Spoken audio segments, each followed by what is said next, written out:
Саламатсыздарбы, эфирде кайрадан Маанилүү маек. Бүгүн бизде конокто Замандаш саясий партиясынын төрагасы Жеңиш Молдокматов жана секретариат борборунун жетекчиси Рыскелди Шамиев. Эфирден алыстабаңыздар.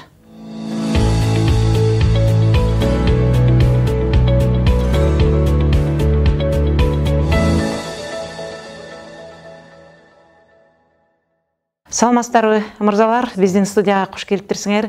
Мына мен жогоруда айтып өткөндөй, Замандаш партиясынын өкүлдөрү партия эмнегедир бир кезде абдан бир чоң, күчтүү болуп чыгып, жергиликтүү бийликтердин бир күч курамдарына кирип, андан кийин эмнегедир дүүртү кичине басаңдап кеткенсиди. Мунун себеби эмнеде? Негизи эле бүгүнкү партиянын абалы жөнүндө биздин коомчулукка азын улак айтып берсеңиздер, анткени биздин көрүүчүлөрдөн дагы көбүнчө суроолор келгенде Замандаш партиясынын бүгүнкү абалы жана эмне үчүн партия көп ачыкка чыкпай калды деген суроолорун да берген учурлар болот. Анда эмесе сөз сиздерде. Рахмат, алгач өзүмдү сизге, ушу сиздин жалпы жамаатка терең ыраазычылык билдиргим келет. Себеби ушу партия тууралуу маек куруп кеп кылалы деп атасыз. Эми Замандаш партиясын алгач 2003 жылы ассоциация болуп түзүлгөн. Ошо мигранттардын курамынан ошо мигранттарга жардам иретинде максат болсун деп анан ассоциация деп түптөлгөн. Аны ошо элдин сүймөнчүгүнө ээ болгон Өмүрахунов Муктар Сүйүнөлүевич өзү негиздеп кеткен да. Анан 2007 жылы айтор ошо коомдук башталышта уюм мигранттардын жалпы маселесин мамлекет деңгээлге көтөрө албайт экен. Буга бийликке келиш керек экен. Бийликке келүүнүн бир эле жолу бар болчу, бул партия болчу. Анан 2007 жылы Замандаш деген партия түптөлгөн. Ортодо мына 2011 жылы капысынан кырсык болуп Муктар агабыздан айрылдык. Андан кийин 2012 жылы ушу өткөл мезгилде сиз айткандай Замандаштын катарынан 740 депутат болгон жергиликтүү кеңештерге.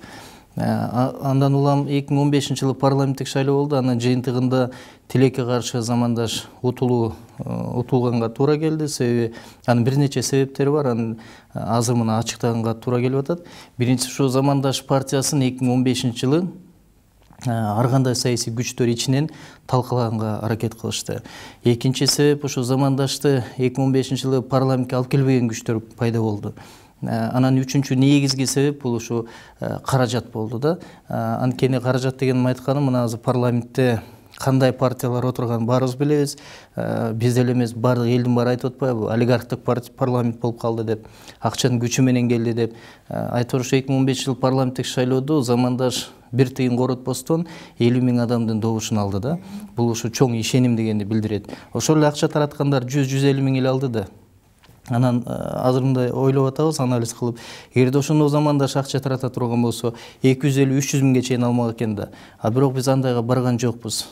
Себеби Замандаштын жолу башка. Анан мына 2017 жылы президенттик шайлоодо эң активдүү катышты партия. Кудай кааласа 2016 жылдан бери ушу жаңы команда биз келдик да партияга октябрь айынан баштап. 2017 жылы президенттик шайлоодо аймактарды биз күчтөгөнгө жетиштик. Жакынкы күндөр эле, мына бир ай болуп калды. Кезектеги биздин курултай өттү. Курултайда эң чоң өзгөрүү болду, структуралык. Буга чейин Замандашта чоң бир көйгөй бар болчу да, бул тең төрагалык деп, же болбосо көп төрагалык башкаруу болчу.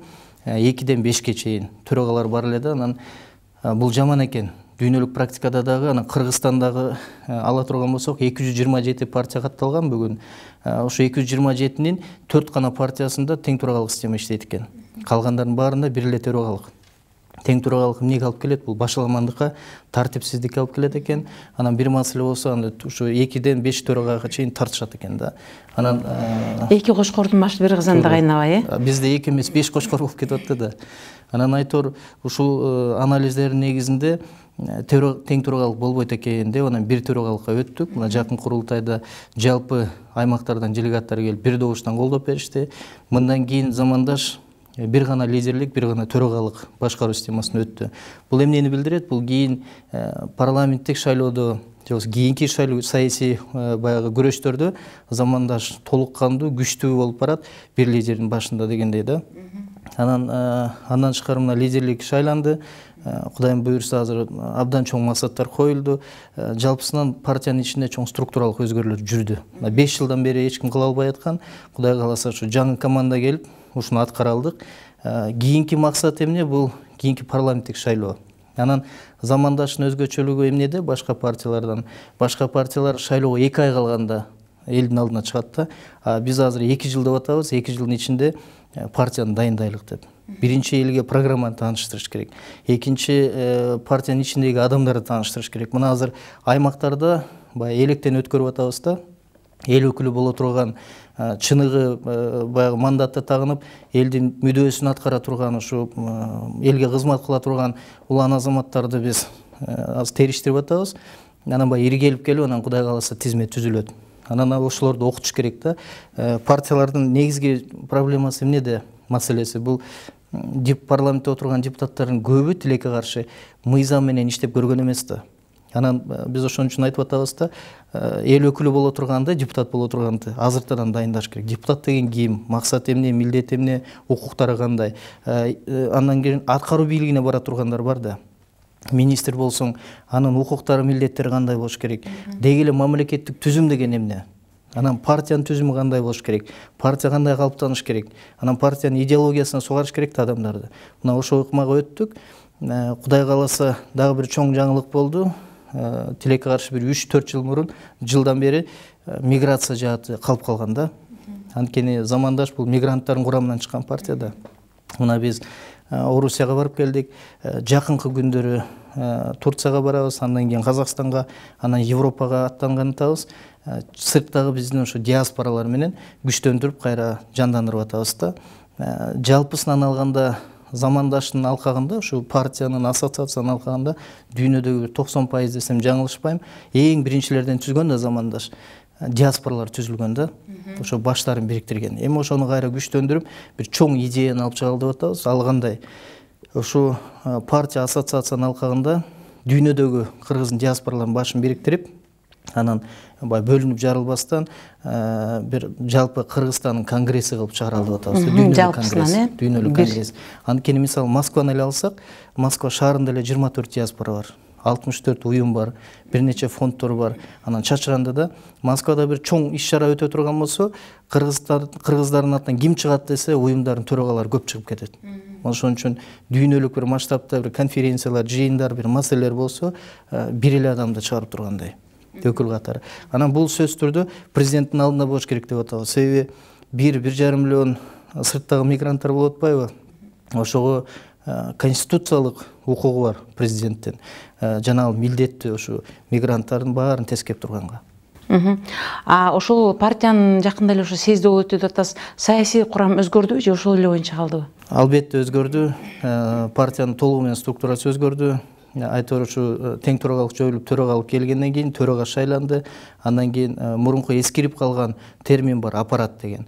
Ошол аппарат алынды дагы секретариатка өттүк. Аймактарда комитеттер мына бүгүн күтүп атат. Комитеттерге Кудай кааласа 1-2 айдын ичинде кыдырабыз. Ар бир жерде комитеттер жаңы шайланат. Жалпысынан жалпы борбордук секретариат толугу менен жаңы команда келди. Командага кимдерди алдык? Бул билимдүү, айтор ушу сыртта да, ичте да окуп, анан тажрыйба алган балдар да. Мына ошолор иштеп атат. Анан ушу секретариаттын башчысы болуп 9 жылдан бери ушу Замандаштын жүгүн көтөрүп келаткан Шамиев Рыскел Ишембаевич өзү шайланды. Жалпы ушу курултайдан да бекитип алдык. Ишембаевичтин тажрыйбасы абдан чоң. Кандай гана саясий күрөш болбосун, ушу аппаратты жетектеп келген да. Кудай кааласа азыр курамыбыз толугу менен жаңырды. Андан бизде сөз кезеги сиздер, Рыскелди мырза, мына ушул жоопкерчиликтүү партиянын бир жооптуу кызматын мойнуңузга алгандан кийин, ушул бүгүнкү күндө партиянын ишмердүүлүгү, алардын мүчөсү, курамы, негизги эле ошол партиянын тамырынын негизи бүгүн эмнеде? Ошол жөнүндө коомчулукка айтып берсеңиз. Биринчиден сиздерге ыраазычылык билдирип кетет элем. Башынан айта кетсем, биздин төрагабыз айткандай, 9 жылдык, 10 жылдык тарыхында 9 жылдан бери партиянын арасында катышып, партиянын түзүмүндө эсептей кетсек 28 тең төрага өтүптүр. Кемчиликтердин баары мен ошо тең төрагалардан деп күнөөлөп да кетсем болот. Анткени ар бир маселеде жетекчиликтен болот. Жетекчи кандай багыт берсе, ошо багыт менен иштечүбүз. 2013-төн 14-кө чейин мында аппарат жетекчиси болдум. 14-15-ке чейин шайлоо учурунда башка адамдар аппарат жетекчиси болуп иштеп калды эле. Бирок бизде бир чоң аймактык комитет деген байланыш жок болуп кеткен да. Ошо бирден бир 15-жылдагы шайлоодогу кемчиликтерибиздин бири деп айтсам жаңылбайм. Анткени шайлоодо эл менен иштешибиз керек, карапайым эл менен жүрүшүбүз керек эле. Бизде өйдө жактан чечим чыгарылып эле ошо жерден көрүп аралашып жүргөн мен киши катары айтып кетишим керек эле. Анткени аймакта партиялык мүчөлөрүбүздүн маалымат жетпегендигинен, программабызды толук түшүндүрө албагандыктан, кенен таркалагандыгынан ошондой кемчиликтер кеткен. Кудайга шүгүр, мына жакынкы күндөрү жаңы съездибиз болуп, съездибизге төрагабызды шайлап алдык. 10 жылда тарыхында бир чоң жаңы өзгөрүү деп ойлойм. Анткени жаңылануу болуп келгенбиз. Кудай буюрса абдан жакшы партиянын мүчөлөрүнүн атынан жакшы каалоо тилектер келип атат. Ушундай болуш керек эле, өзгөрүшүбүз керек эле. 5 ажыдар болуп, кайсы багытка иштээрибизди билбей келдик эле деп, мына биз аппараттын бирден бир максаты жергиликтүү аймакта убактылуу временный партийный ячейка деп коет. Ошоктан бери мен түз иштешебиз, түз ошолор менен кабарлашып турабыз. Кыргызстанда бир 14.327 партиялык мүчөбүз бар. Кудайга шүгүр. Бишкектин 4 бурчунан, Бишкектин дейм, Кыргызстандын 4 бурчунан, Илейлектен баштап Батбашы, Кара Булак, Аксыга чейин. Бунун баягы Кудайдын кулагы сүйүнсүн. Бу замандаштын уникалдуулугу, замандаштын бир орду. Ар бир жерде аймакта замандаштын үнү чыгып турган, күйүп турган биздин партиялык мүчөлөрүбүз бар да. Ошон үчүн партия эч качан мындай өсөт алдыга келечектеги партия деп айтсам жаңылбайм. Анткени 9 жылдык тарыхында замандаш эмнени гана көрбөдү, кандайгы саясий эмелерге катыштык, бирок биздин элдин укуругу, элдин үнү, элдин карапайым эл жактырган үчүн, элдик партия болгон үчүн ушу күнгө чейин сакталып келдик десек мен жаңылбайм. Канча ажырым болгонуна карабай, бир учурда ушул Замандаш партиясы мигранттар менен иштегендигине байланыштуу. Ошол биздин чет жакта жүргөн жарандарыбыздан бул болуп келген нерсе муну болбойт деп дагы айта албайбыз. Жанагы жүк 200гө келгенине абдан чоң жардамдарды берчи деп айтылат. Бүгүнкү күндө ошо улантылуудабы же убактылуу партия коомдон четтеп калганына байланыштуу ал иш аткарылбай калдыбы? Төрагабыз мүмкүн болсо жүк 200 боюнча туура айтасыз, буга чейин Замандаш эң биринчилерден болуп ошо Раматылык Муктар Сүйүнөлүевич өзү алып келген, өз мойну менен. Анан өзүнүн каражатын алып келген, кийин ассоциациянан партия алып келип атты да. Бирок тилекке каршы мындай маселе бар экен, бир адам, бир уюм же партия бардыгына жетишпейт экен. Биринчиден каражат да жетпейт, күч да жетпейт. Ошондуктан биз мына Орусияга барганда азыр маселени көтөрүп атабыз. Жакынкы күндөрү Россиядан чоң делегация келет, ушу мигранттардан. Биз айтып атабыз, муну бир партияга байлабайбыз. Бүт ушу диаспоралар, фонддордун өкүлдөрү келгиле деп атабыз. Анын ичинде жана Россияда баатыр болгон Марат Исаев деген жигитибиз келет. Анан ал жерде мындай маселе, жүк 200 боюнча мисалы 2017-жылы 400гө жакын сөөгүп келиптир Кыргызстанга. Бирок тилекке каршы өкмөт тарабынан 57-сине гана компенсация төлөнүптүр, 50 000 сомдон. 50 000 сом деген эмне? Бул эч нерсеге жетпейт. Сөөгүктү мен ушу көрүүчүлөргө түшүнүктүү болсун.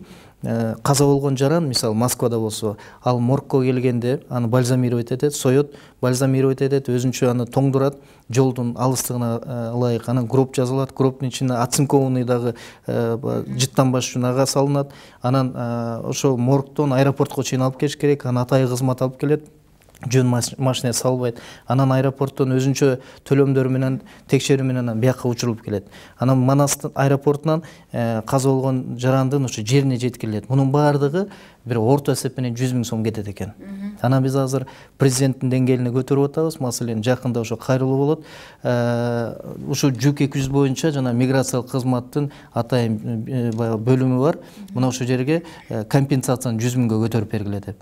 Жалпысынан ушу фонд түзөлүп, миграциялык фонд. Ошого 18-жылга бир 10 миллион сомду чегерели деп атабыз да. Мамлекеттик бюджеттен. Мисалы Америкада каза болгон 4 000ден 5 000 доллар, 10 000 долларга чейин жетет сөөгүктү алып келиш. Анан муну диаспоралар өзүлөрү чогултуп атпайбы, соцсеттерге чыгып алып. Муну деген бир эле максатта кыла деп атабыз.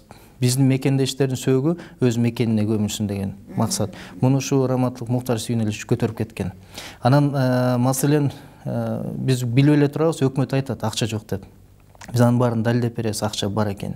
Ошол эле мисалы Айыл чарба министрлиги 5200 кызматкери менен 17-жылы ички дүң продукция ВВПнын 13% түзүптүр. Жалпы бюджети 1 миллиард 300 миллион сом болгон экен. Биз айтып атабыз, анан министрдин автоунаасын ремонттоого 800 миң сом бөлүнүптүр. Эми элестетсеңиз, ошол эле министрдин бир машинасына кеткен чыгымды 1 миллион сомду миграциялык фондко салып койсок, 1 миллионго 10 сөөгү мекендешин сөөгүн мекенин алып келет экенбиз. Биз айтып атабыз да, ошондой туура эмес сарпталган каражаттарды үнөмдөйлү дагы ушу бюджетке, фондко салалы депчи. Бул жүк 200 боюнча ушундай маселе бар.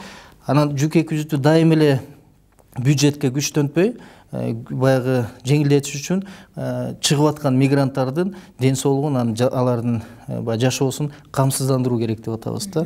Мына ошондо бара-бара келечекте ар бир чыгып аткан мигрант өзүн камсыздандырып, жүк 200 дагы ооруп калса дагы, келе албай калса да өзүлөрүн өзү камсыздап калат кийин келечекте. Бул боюнча чоң долбоор бар, Кудай кааласа жакында чыгат. Сөзүңүз аралжы, биздин ошол мигрант мекендештерибиз дагы бир абдан орчундуу көйгөй бар. Бул алардын эгер тагдыры бир татаал нерсеге туш болуп калса, эч жака кайрыла албайт. Буга бир мисал, ошол жерде көп учурда эс үчүн жоготуп койгон жараныбыз аты жөнүн билбейт, ким кайдан келгенин билбейт, бирок көрүп турасың, ал кыргыз, ал кайда кайрылаарын билбейт. Экинчиден, күйөөсүнөн жабыркаган аялдар, алар кайда качарын билбей, ошол бир жерде кордук көрүп, же болбосо көп учурда бир качып жүрүп, бир каза таап калган учурлар бар. Ошондой эле бул жактан биздин бир жана кичинекей жашы жете элек кызыбыздын тайэжеси алып барып, ал тайэжесинен кордук көрүп, көчөдө жүрүп, анын дагы сөөгү табылды. Ошол сыяктуу нерселерге, мисалы үчүн ар бир жерге бир фонд ачыппы, же болбосо бир атайын пункт ачыппы, ошондой учурда келип кайрылып, укук коргоо органдарына кайрылып, ошол кишинин тагдырын маселесин чечүү дагы, мен ойлойм, алар кыргыздар болгондон кийин биздин милдетибиз алардын укугун коргоп берүү деп. Бул боюнча кандай көз карашыңыз бар? Учурдун талабы, сиз айткандай, мисалы ошол эле Орусияда бир 700 миңден ашык, расмий 750 миң деп берип атышат. 750 миң, бейрасмий 1 миллионго чейин биздин жарандар жүрөт да. 1 миллион жүргөн элдин ичинде абдан чоң көйгөйлөр бар. Анын үстүнө бөтөн жерде кандай кордук көрөт, баарыбыз билебиз да. Анан тилекке каршы ар бир жерде жүргөн, биздин жарандар жүргөн жерге мамлекеттин өзүнүн күчү жетпейт экен, бюджет дагы жол эме камсыздай албайт да. Ошондуктан биз айтып атабыз, жанагы дүйнөлүк конгресс деп атпайбызбы? Ошонун алкагында ар бир жерде диаспоралар иштеп атат. Шаарларда, райондордо, жеке эле Россия эмес, башка мамлекеттерде дагы. Ошол диаспоралар, иштеп аткан диаспоралар менен мамлекеттик бийлик органдарды бириктириш керек болуп атат. Алардын ортосунда кызматташтык күчөтүш керек болуп атат да. Тилекке каршы миграциялык кызмат болсо, элчилик барган, анан кылган иштери эле баягы дежур деп атпайбызбы? Бул жаман сөз, бирок ошо өзүлөрү көнүп калган, мурунтан бери иштеп жүргөн уюмдар менен иштешип атышат да. Ал эми активдүү иштегендер менен кызматташпай атышат. Мына ошолорду жакындатыш керек. Анан албетте бир маселе өтө оор. Мен айткандай, жанагы эгер миграциялык фонд түзсөк, жалпы акчаны салып ала турган болсок, биздин мигранттар ошо сырттан жана Фейсбукка кирип алып акча чогултпай калат эле да. Бирөө каза болду, же сиз айткандай бир маселе көтөрүлдү, дароо миграциялык фонд запас турат, ошол жерден алып эле кетирер. Миграциялык фондко биз диаспораларды байлайлы деп атабыз да, жана фонддорду байлайлы деп атабыз да. Ошол эле Самарада же болсо Екатеринбургда болсо, коомдук эле башталышта диаспоралык фонддор бир жабыркаган жаранды тапса, дароо фондко кайрылат. Эч кандай жанагындай волокитасы жок, бюрократия жок эле, дароо акча чегерилет да, анан жардам берилет. Мисалы, жүк 200 алып келиш үчүн мурун 16 кагаз толтурулчу. Бул өтө чоң машакат эле да. Азыр болсо жаңы жобонун негизинде 3 эле кагаз чогултулат. Мына ошонун негизинде эле баарын байлап иштетсек болот. Кийинки суроо сизге, Рыскелди мырза. Мисалы үчүн партияга канча жаштан канча жашка чейин активдүү жарандарды кабыл аласыңар? Же жалпы эле кандай болсо деле карыбы, жашпы, мектеп окуучусу, ушундай бир кабыл ала берүү жактар барбы? Дагы бир кошумча суроо биктейин, мүмкүнчүлүгү чектелген жарандар партиянын мүчөсү боло алышабы? Ошол боюнча айтып кетсеңиз. Эми мыйзам боюнча 18ден 65 жашка чейин партия мүчөсү болгонго бизде уставда да жазылган, боло алат. Мүмкүнчүлүгү чектелген да боло алат партиянын мүчөсү болуп. Бизде партиядан бир башыбызда келе жаткан тазалыкты кармайбыз. Коррупциялык иштерге катышкан чиновник типу дегенде бизде андай маселе жок, ачыгын айтканда. Таза, түптүүлүгү элге, карапайым элибизге, эл журтубузга зыян келтирген адам партиянын мүчөсү боло албайт. Акчасы барбы жокпу айырмасы жок, Жок, кедейби байбы айырмасы жок. Андан кийин суроом сизге, Жеңиш мырза, силер саясий партия болгондон кийин бүгүнкү биздин саясаттан кабардар болсоңор керек. Биз бүгүн бир өткөл мезгилде башыбыздан өткөрүп жатабыз. Экс-президентти узаттык, жаңы президентти кабыл алдык. Башка мамлекеттерде жаңы президент келгенден кийин эң көп болсо бир 2 айдын аралыгында эле бардык ордордуна туруп, бардык ишкерлер өз кызматын жасап, ошол жаңы президенттин багыты менен кошо аккан учур абдан көп экен дагы. Ал эми биздикинде мына бир топ мезгил өтсө дагы бүгүнкү күндө талаш тартыш, пикир келишпестиктер абдан көп болуп жатат. Биз ачык эле айтышыбыз керек, экс-президент менен жаңы жонун ортосунда эки тарапка бөлүнүп калдык. Силер саясий партия болгондон кийин бүгүнкү күндө кайсы президенттин саясатын колдой аласыздар? Бурчка такай турган суроо бердиңиз. Негизи шайлоодо биз Сооронбай Шаришти жалпы мамлекеттин келечеги үчүн деп колдоп чыкканбыз да, жалпы Жапа-Тармак партия менен. Эми азыр туура баамдап атабыз, бул боюнча партия өзүн дагы көптөгөн жерлерде заявление кылганбыз. Негизи жаңы маданият калыптаныш керек эле. Тилекке каршы бул кичине бизге жаатыраак болуп атат да. Баягы экс-президент атпайбызбы, кеткенден кийин а киши толугу менен бошотуп бериш керек эле да. Анан тилекке каршы азыр тиреш эмнеден башталды? Бул кадрлык маселелерден, ошо адамдарды ордоруна коюудан башталды. Эң алгач эле бул жана Фарид Ниязовдун аппарат жетекчилигине кеткенден башталды да маселе. Анан Мискинбаевдин форумга чыгып алып кыйкыргандан башталды. Мына ушунун баары эле ушул бир сырттагы эле ушу ичиндеги өзүлөрүнүн эле топтору эки адамды кагыштырып койду да тилекке каршы. Анан азыр эми ордоруна келатат. Мына тийиштүү президентке тийиштүү өзүнүн квотасына, конституциялык укугун колдонуп өзүнүн квотасына ылайык башкы прокуратураны, УКМКнын жетекчиликтерин алмаштырбадыбы? Албады. Эми жаңы адамдарын койсо, анан өкмөт. Эми өкмөт болсо, бул жогорку кеңештин баягы жоопкерчилигинде экен. Мына жакында каралат, өкмөттүн отчету болот, же жактырылат, же жактырылбайт. Эми мен бир эле тилегим бар эле, бул калыс сөз. Да, бүгүнкү күндө кайталанып жатат, каралып жатат уже. Калыс сөзүм айткым келет да, ушу кандай гана жагдай болбосун, экс анан жаңы дебестен булар эми 95-жылдан бери дос болгон да.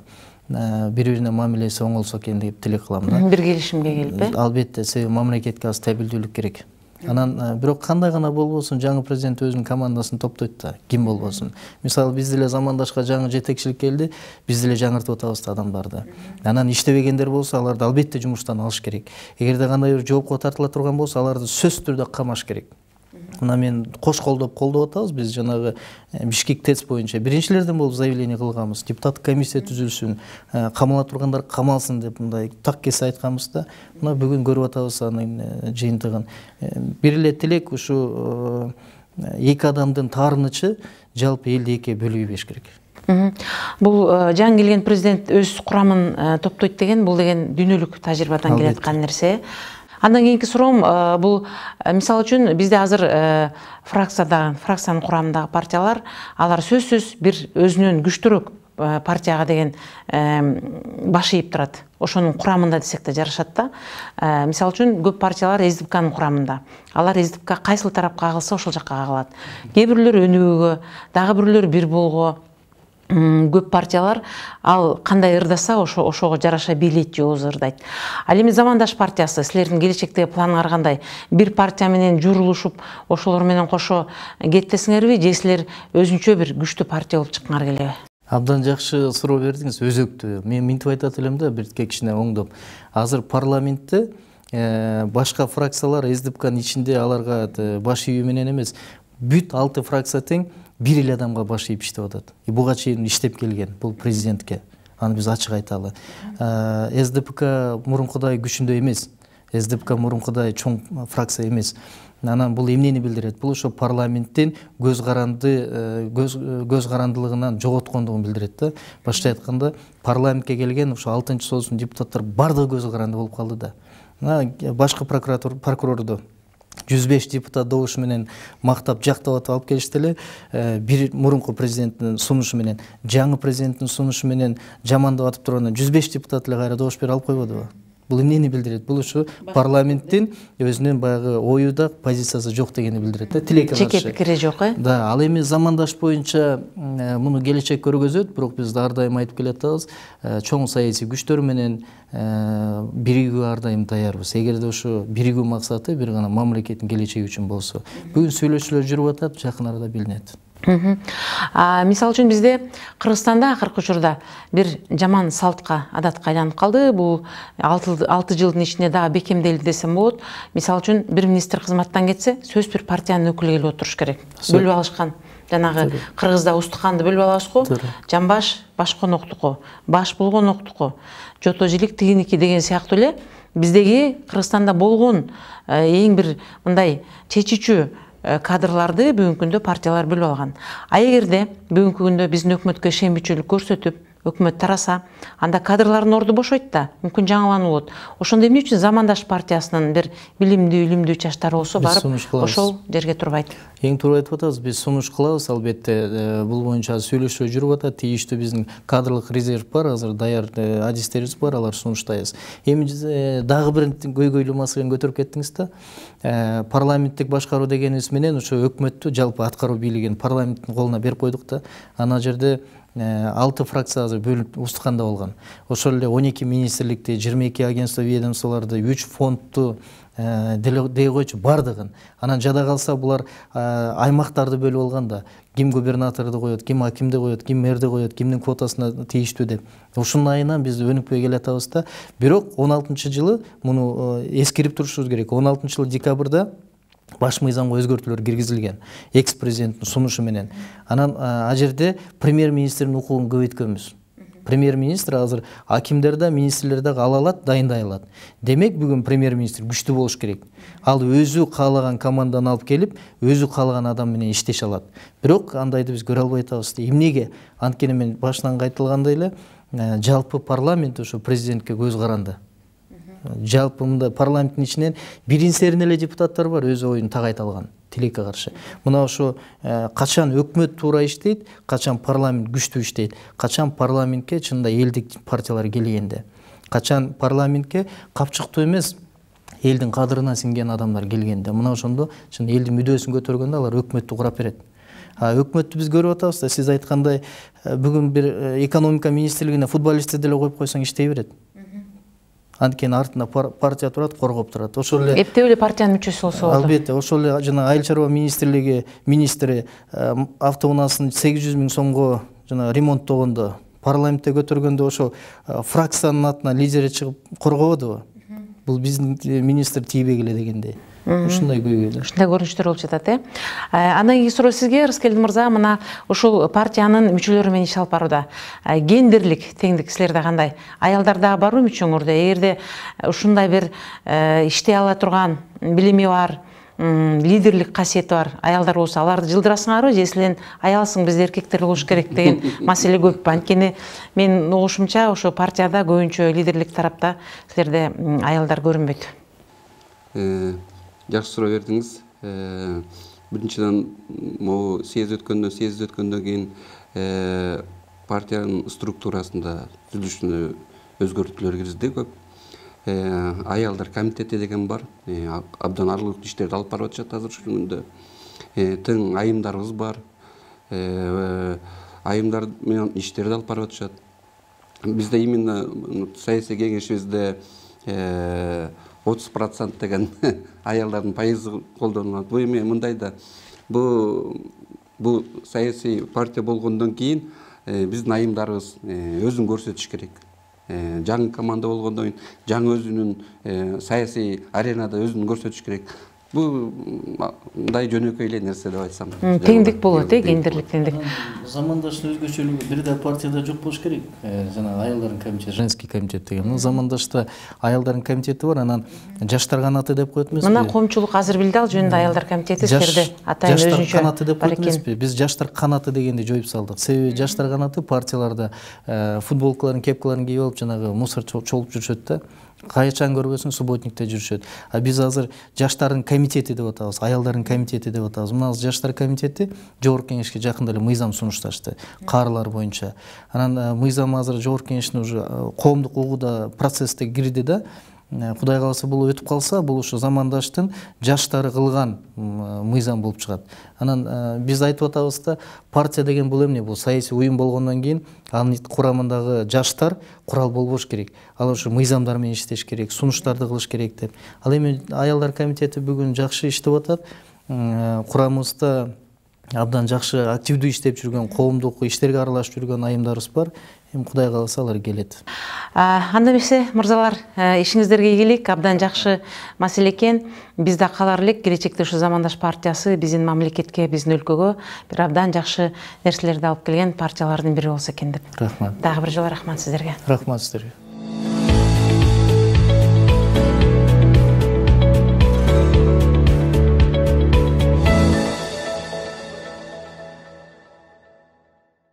Ушуну менен маанилүү маегибиз соңуна чыкты. Сиздерге бүгүн Замандаш саясий партиясынын төрагасы Жеңиш Молдохматов жана секретариат борборунун жетекчиси Рыскелди Шамиев келип маек куруп берди. Берүүнү мен Үмүт Макамбетова алып бардым. Кайрадан кезишкенче саламатта болуңуздар.